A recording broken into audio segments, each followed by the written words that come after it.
received from an appeal in circumstances where they say on the 11th of September they should have been more diligent by inspecting the contents of the file. Because had they done so, they would have then have established the full ambit of what should be appealed.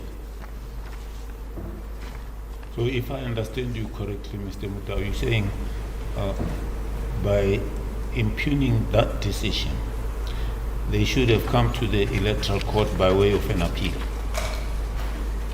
But targeting the correct decision. Yes. Because the facts are, they didn't simply upon receipt of the Deputy Chief Electoral Officer's decision come to this court. They took an extra step of seeking to impugn that decision with reference to the provisions of the Act, 15 and 16. And they got a decision which was unfavorable. So to completely ignore that step in that process is legally impermissible. And these arguments about whether ultra-virus and whether this power can or cannot be exercised, it doesn't arise if an incorrect decision has been attacked. I mean, there are plenty of decisions. We didn't cite them in our heads, but one of them that comes to mind is the decision of Electoral. It's paragraphs 41 and 45 of that judgment. I'll ask my learned junior to get me the citation. But it is an uncontroversial proposition that in a multi-stage disciplinary making process, you have to target the right decision. And we do know of the trite principle that even with a remedy of a declarator, it's got to be sought in the right proceedings by the right party at the right time. So you cannot, as it were, simply seek to invoke the jurisdiction of this court because it has a similar status as that of the High Court, when it is not a division of the High Court. And with reference to ACDP, to which I'll return at the moment, the point that is made by the court in that decision is that there is no component of an inherent jurisdiction that is enjoyed by the Electoral Court. So inasmuch as it has the standing of a High Court, it doesn't have that inherent jurisdiction because it is a creature of statute with reference to Section 20.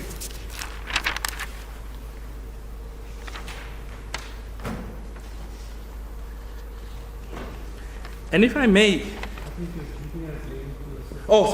yes, the citation in Electoral. It's Electoral and others versus Minister of Cooperative Governance and Traditional Affairs and others, reported in 2021, Volume 3, SA 593 SCA. It's paragraphs 41 and 46. But the principle that the court makes is that trite one. So we know on the facts, when the ANC was faced with the decision of the Deputy Chief Electoral Officer, they didn't say, because it is a legality review, we are going to court.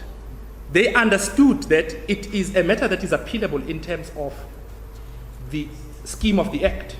And having followed that, you've got to follow through. You cannot then seek to circumvent the decision that you received through that process that you elected and say, well, because there was no publication, because it's a legality review, it's an invocation of the court's constitutional jurisdiction. Those propositions may be fascinating, but they'll be relevant, we submit, in the right proceedings brought by the right party for the right reasons and seeking the right remedy. And we know then that, perhaps if I can just link this part to the submission that the ANC makes, that it ought to have been diligent by inspecting the file around the 11th of September. We know that it then overlaps with the principle of condonation, because one of the factors that need to be considered is the extent of the delay and the explanation therefore. And thirdly, the question of prospects of success. There is no explanation that is credible, that is put up by the ANC as to why, if its argument was correct that it could invoke this court's jurisdiction immediately upon learning of the Deputy Chief Electoral Officer's decision by the 11th of September, it did not do so. And it only did so, we say, in terms of our calculation, 117 calendar days later. And importantly, there cannot be prospects of success when a party has targeted the wrong decision. We reference in Glenister, the second last paragraph in our heads, that the interests of justice do not favor the grant of condonation in circumstances where there are no prospects of success. And it then takes me to the next point. The ANC then seeks to find refuge in the decision of this court, which was issued at a time when both parties were preparing their papers, which is the Arise Africa matter. And we know there that the delay was about 7 days. And this court expressly says it was a short delay.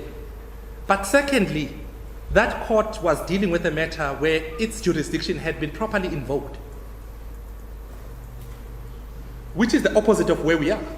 You have 117 days application which is out of time. There is no explanation, and we submit the question of the opening of floodgates is one that this court should be wary about. Parties should not be encouraged to not act diligently in circumstances where they knew as at the 11th that they could have and should have inspected the file because its contents were relevant to its appeal. So the attempt to recast the case is one that ought not be permitted because it is not in the interest of justice.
the entry is through Section 20.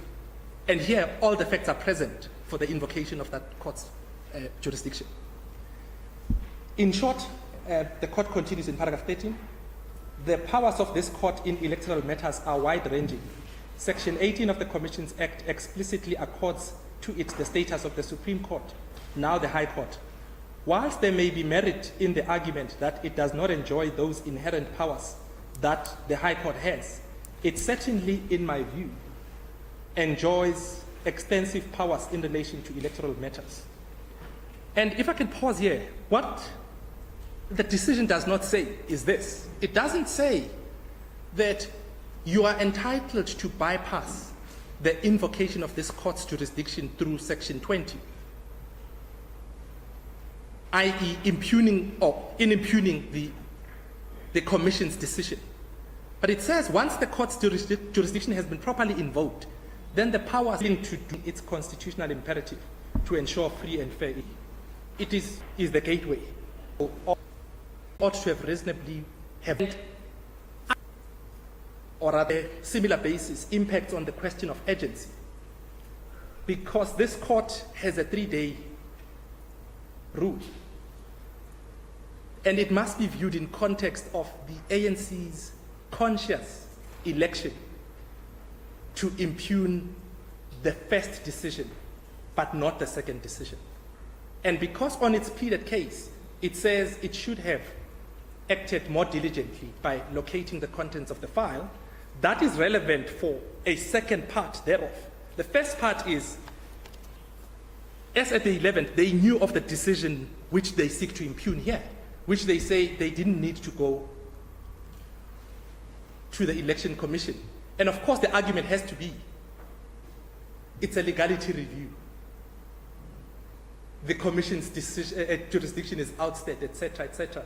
All of those propositions would have been fascinating for us to engage with, but they don't arise because as a matter of fact and as a matter of law, the Deputy Chief Electoral Officer's decision was appealed, and there is a decision, which is why we are here, i.e., which is why the MK as a political party enjoyed the strength of registration and recognition. And we submit, with respect, that should be, again, the end of the matter. With reference to the Gijima decision, may we ask the court to have regard to the principle in paragraph 66 of Gijima, which is that the illegality, if undisputed and if it is clear, then the court ought to declare it as unlawful. Here, there is no clear and indisputed act of illegality. That issue does not arise. They didn't impugn the correct decision that they ought to have. And the last decision I indicated with reference to caution that was sounded by the Supreme Court of Appeal with regard to the tendency to use dictionary meanings. If I may just refer the court to paragraph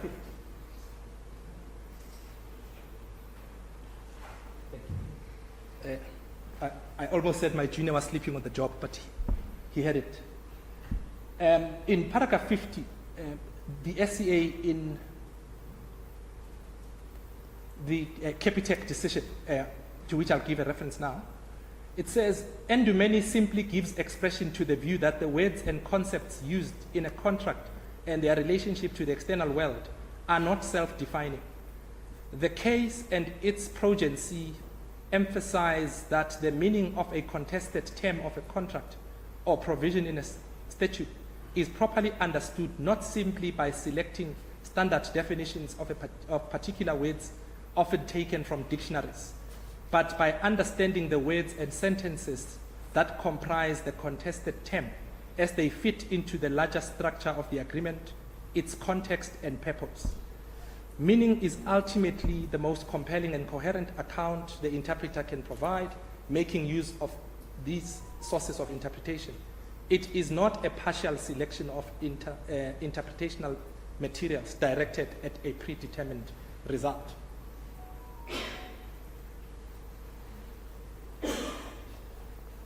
And before I provide the citation, this point arises in the context where the IEC says, when it wrote the letter, this is what it intended to achieve, and the addressees that not only include the MK, but other political parties understood it that way because it was communication that was directed to them.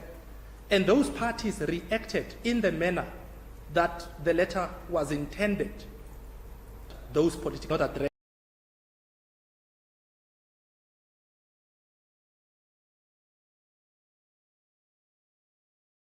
Not what the SCA cautioned against, i.e. the dictionary meaning.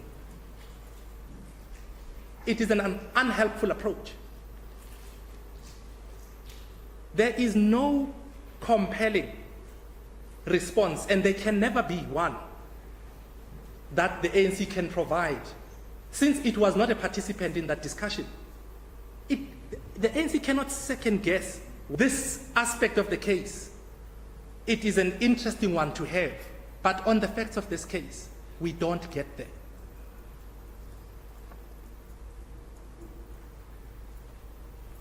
We would submit, as I indicated to the court, that I'm going to take less time than was allocated, unless there are issues that the court wishes me to address, and I'll take instructions from my clients and my attorneys to ensure that I've covered all the issues.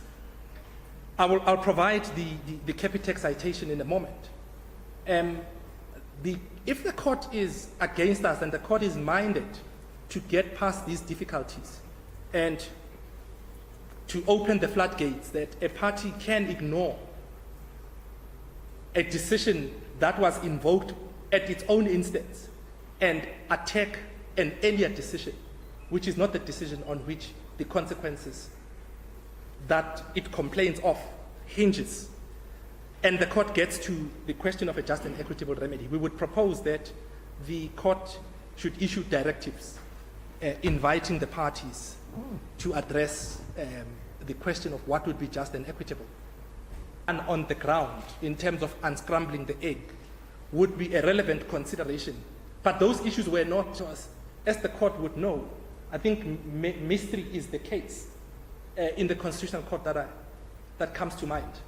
That the question, and because in the founding affidavit there was no such invitation with reference to the facts as to what should then be a just and equitable outcome, we didn't meet it for this purpose. But it is not, the submission should not be misconstrued to say, I am then saying that the court cannot, in the regulation of its own processes, in terms of Section 173 of the Constitution, direct the parties to file further submissions addressing this particular aspect. If I may then give the court the citation and check. Is reported in 2021, 3 All SA 647 SCA. And I read paragraph 50 of the judgment to the court.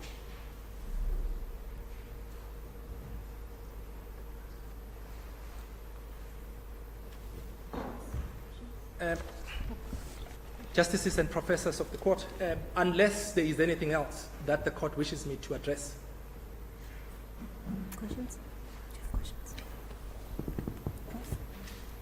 No questions. Thank you, Mr. Matau.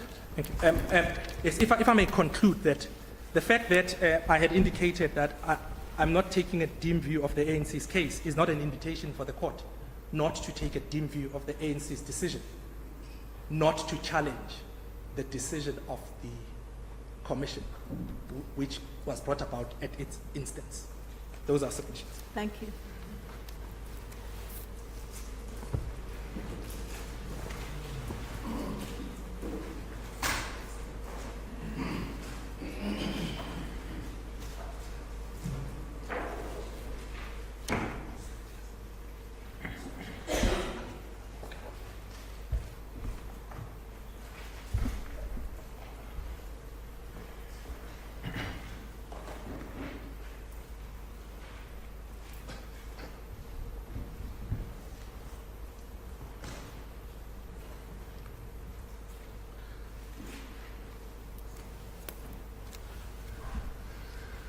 As the court pleases, if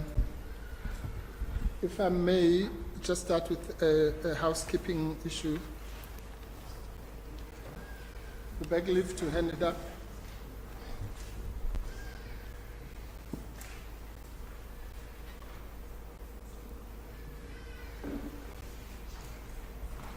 It contains merely some of the cases that we will refer to, or that have been referred to, some of the key cases referred to in the heads.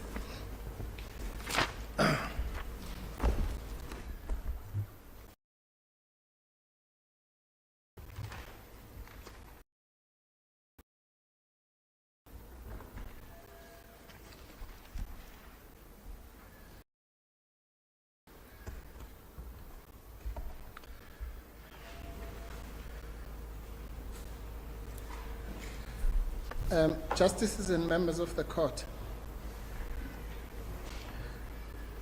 like my learned friends, I will address this matter in two broad categories. The preliminary points, of which I will pick 2 or 3, because some of them are really subsidiary to those. And then, of course, the merits. When we get to the merits, I will explain that actually there's one issue, which is the interpretation of the letter.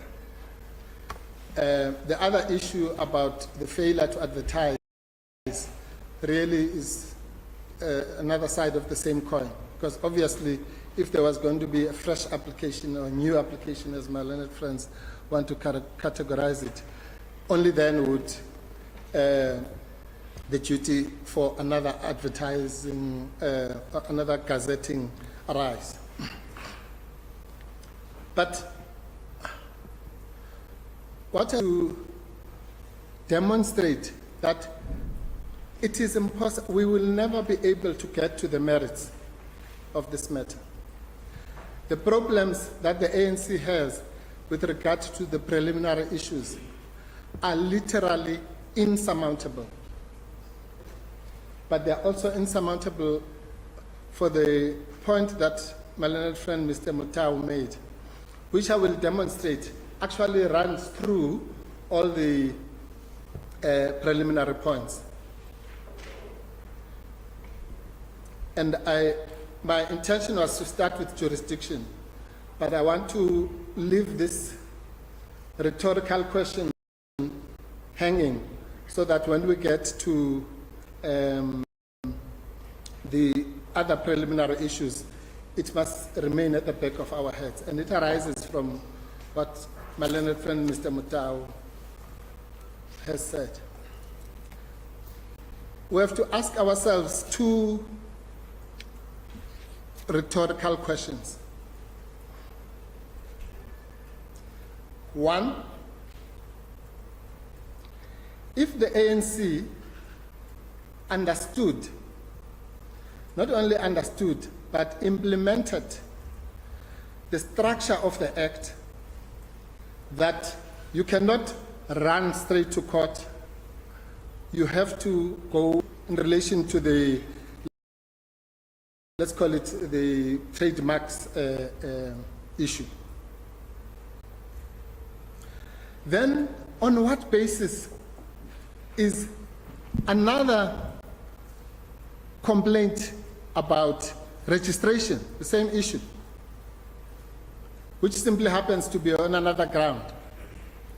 Suddenly, you have a different approach. You now have to jump straight to court, or you are now allowed to go back to court, or rather to go straight to court. It cannot be.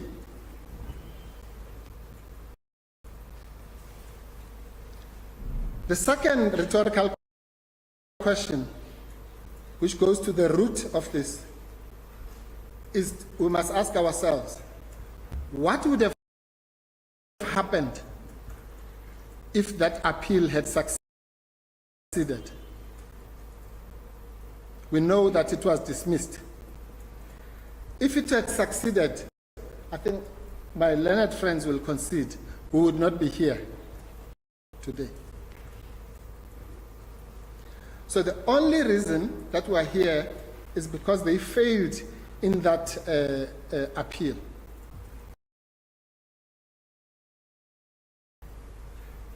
Which was decision given on the 24th of November.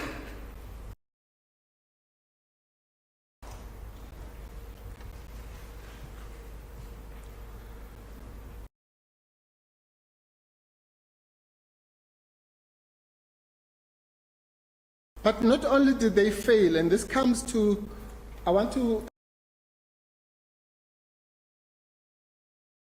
explain what my learned friend Mr. Mutau says is inexplicable. The failure of the ANC to explain all these delays. And I will demonstrate that it is not inexplicable. It is actually part of what we have characterized as the abuse of the court process. Now, here is a party which has, it doesn't matter which term you use.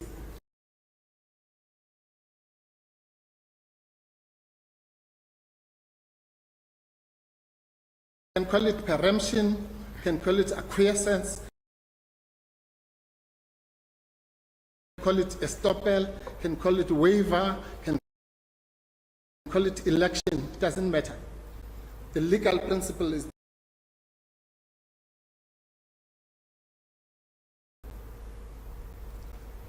when the ANC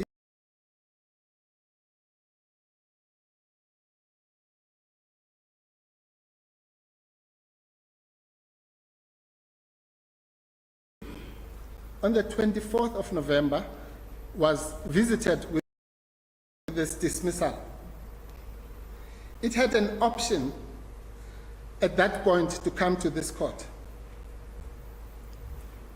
30 days. Once it failed to do so, let's say on Christmas Eve, 24th November to the 24th of December, then it had made an election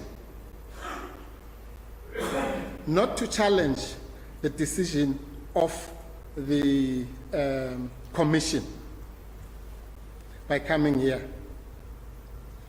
The implications of making that election are far-reaching, because it meant that the ANC accepted the dismissal of its case. We all know that's what happens. That's what the doctrine of preemption is. You get an adverse decision, you have two options. You can appeal it, or take it further, or accept it. Their own evidence is that they accepted that decision. They keep on telling, my learned friend Ms. Baloyi tells you, go to paragraph 21 of the reply. We make it clear, we are not here to challenge the appeal decision.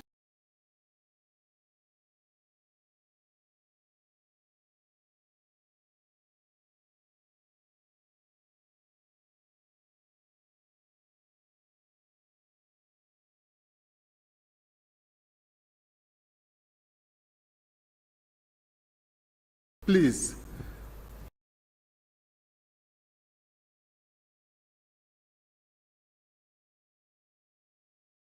These parties are confused.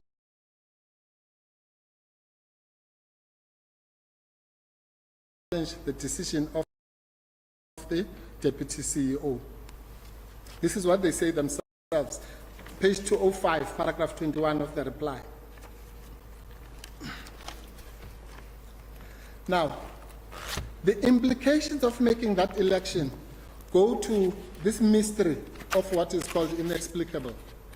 It's not inexplicable. The ANC did indeed accept that outcome. They had reconciled themselves with the idea of Umkhonto weSizwe Party being registered in South Africa. Not without trying, they tried, but they reconciled themselves with that idea. So what changed? The only thing that of December by former President Zuma that he would vote for, or he would vote and campaign of the papers.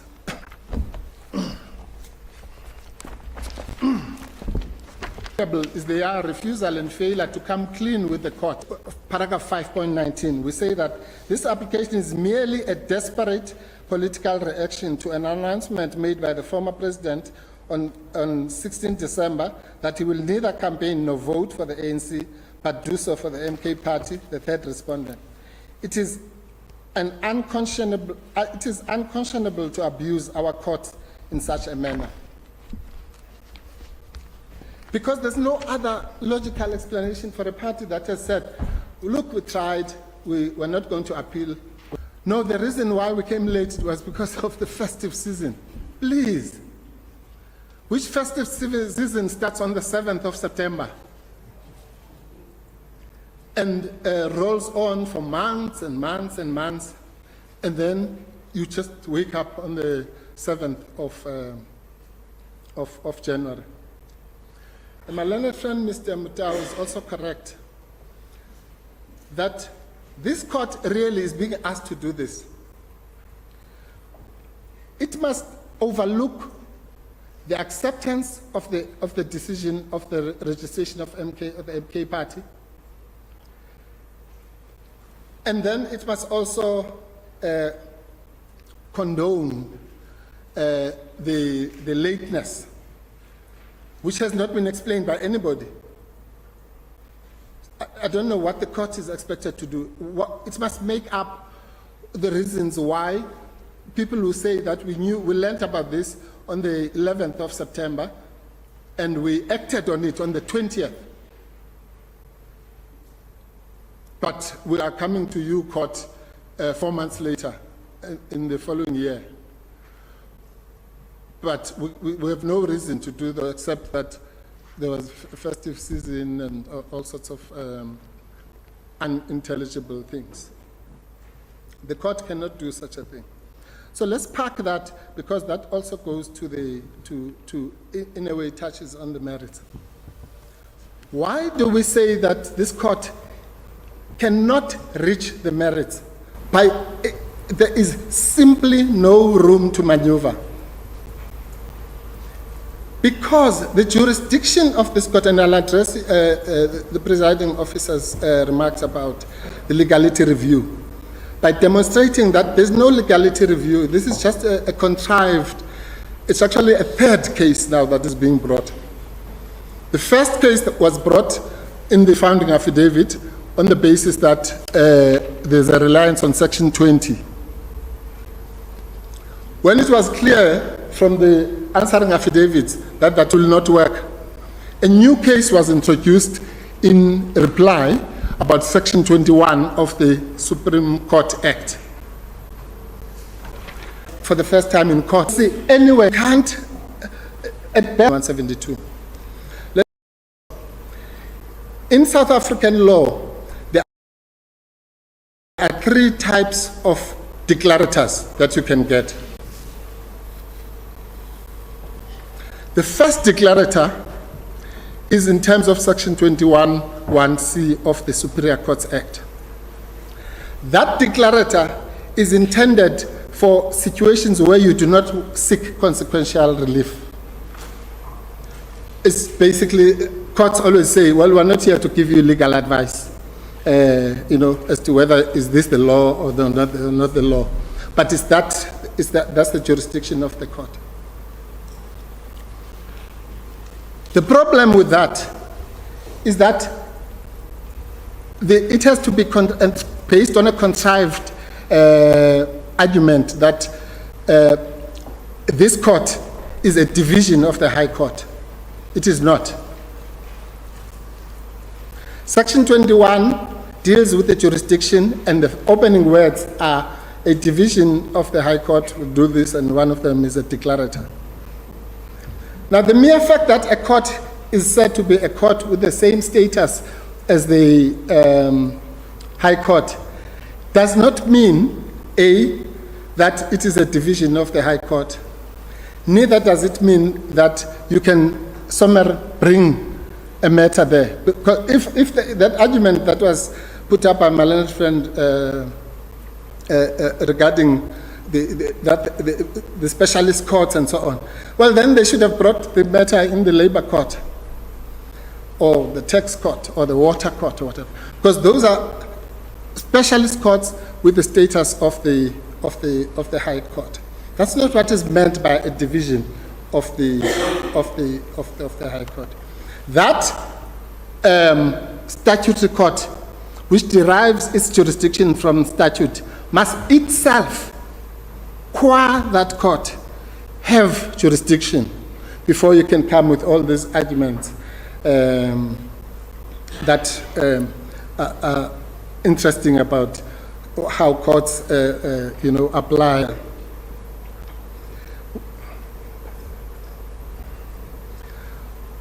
We have a situation with the issue of jurisdiction